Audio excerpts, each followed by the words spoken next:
झालं कसं ग्रामपंचायतीमध्ये जाऊन भेटतो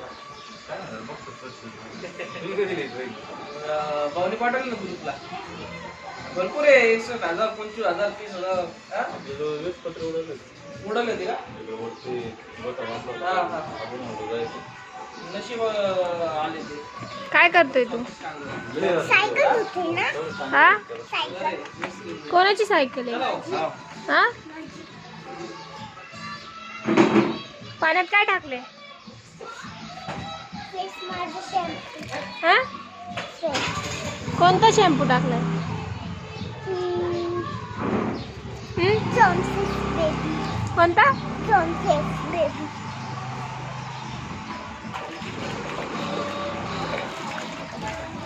तुला आवडती सायकल धुवायला हा का कारण मी आहे शक्तिशाली हनुमान कोण आहे हनुमान